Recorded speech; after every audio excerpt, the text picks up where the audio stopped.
Hello, Pep. Fraser from Sky Sports. Can we start with the injury situation, please? Let me think. Is there a lot? No. No. Laporte. Kevin training last 2 days, but I don't know we'll be able to play tomorrow. Tomorrow have another training session in the morning. The rest, I think it's okay. Sergio is okay. Yeah. And how long do you think it might be before maybe Leroy Sané is back in the squad? It's getting better every week by week. That would be exciting to have him back as a player for the squad soon. If I'm excited. Yes, Yeah, to have him back. Yeah. Obviously, disappointing results at the weekend. You talked about a lack of aggression at times in the players. Is that a concern for you? Were you worried by that? No aggression, no. We are a team with aggression. It's just in the final third we were not too much present, especially in the first half. But sometimes you have to think that the opponents are well organized and are top teams, and sometimes it happens. Do you get the feeling that is something that the players are conscious of, that they've expressed that in training in the last couple of days? 4 years together, the players knows everything. I don't have to tell them anything. They know everything. How much are you looking forward to welcoming Mikel Arteta back to Manchester? Yeah, a lot. Looking forward. Did you always think that he would be the right sort of person to become a manager at the top level? I said 3 years ago, or 4 years ago, when we started together, after half year together, one season, so I was convinced he would be a manager when the opportunity came, and he decided it's the right opportunity for him. And what do you make of how he's got into things so far? I would say incredible well, in the fact that his ideas is already implemented, is already in the team. His positional game is getting better day by day. Doing that in a short time is not easy. And I'm pretty sure Arsenal will have success in the short time in the future with him in the bench. Just finally from me, with things continuing as they are with the coronavirus at the moment, we are facing the possibility of games being played behind closed doors. Is that something that you're conscious of? How do you think that would affect things? Well, we are conscious because it happened already in Italy. Like is the league is suspended in Spain. Start the next 2 weeks, 3 weeks behind closed doors, and I think it's going to happen here because the tendency rise in the same level than Italy before, in Spain right now. The other issue is if you have to ask if it works, play football without the spectators. So we are the reason why we do our job for the people. If the people cannot come to watch the games, there is no sense. I would not love to play football games in Champions or in the Premier League or the Cups or whatever without the people. So, but we are going to follow the instructions for the governments. I think everybody all around the world is involved in that, and just follow what they have to do and follow the instructions.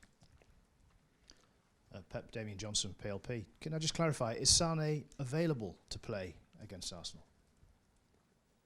I said Weeks is getting better. He's training. Other issue is he's not injured. So like he's training with us, he can play. Another issue is the lack of rhythm, of the tempo, the moment of the season. We are going to decide. But yes, it was ready weeks ago. Is he in your thoughts, though, to play Arsenal? I have many thoughts. Many, every day.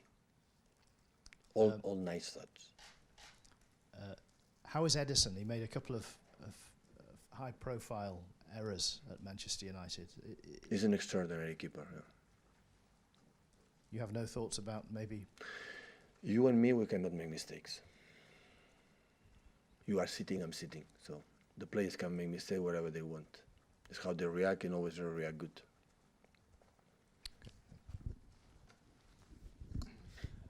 Pep, on the coronavirus then, so you would prefer not to play rather than play behind closed doors?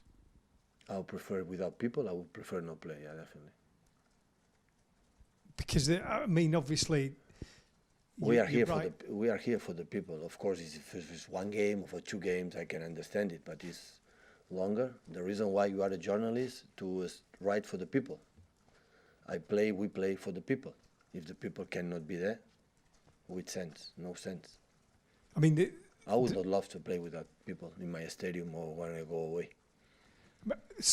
like Italy at the moment, you're right, the games have been called off, but then European games are still being played with no supporters. Spain with no supporters. You could be playing Real Madrid here in in a week's time and have no fans in the stadium, which seems a bit strange. When the UEFA or the government say you have to play without spectators, we are going to play without spectators.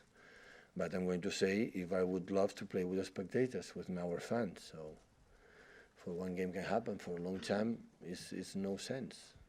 Have you? But the health is the most important thing right now. It's not the competition. It's how to take care of the situation that is getting rise country by country, day by day. So have to wait. Sorry, have you ever managed a team with no supporters in the stadium? And what is that like? Yeah, when I was a little boy in the school.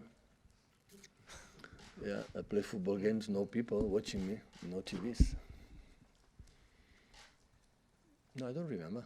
Or maybe, I don't know, maybe once, I don't remember. For coronavirus, never. Pep, I'm sure you haven't spoken to him in the build-up to this game, but how much contact have you had with Mikel Arteta since he left? Quite often, yeah. Has he been tapping into you for advice on the challenge that he has at Arsenal? Absolutely not. He's adult and more than prepared and get some advice of me. He doesn't need it. So it's just friendly chats that you have? No, I talk how is everything, family, and of course the first days, and how is settling the team, the normal things. So we talk about friends, ex-colleagues, so we work together, that's all. And you were always full of praise about the work that he did here. And one of the things you said last season was the one-to-one work that he'd done with Raheem Sterling and his finishing. And he'd helped Raheem with the finishing aspect to his game. Now, Raheem's on a bit of a drought at the moment. Has he missed Mikel? Has he been affected by Mikel leaving? To ask to Raheem. Do you think so? Raheem scored goals, he's going to score goals. So the talent is there. So. And of course, Mikel helped us, all of us, as much as possible. Not just Raheem, all the players. So my assistant coach I had in Barcelona, in Munich, with Tito, with Dome, with all the people I was, they are free to do what they believe to help the team. So a team is a team, it's this work, and we try to do our best for the benefit for the club we defend, for the people we work with, to do best performance as possible on the pitch.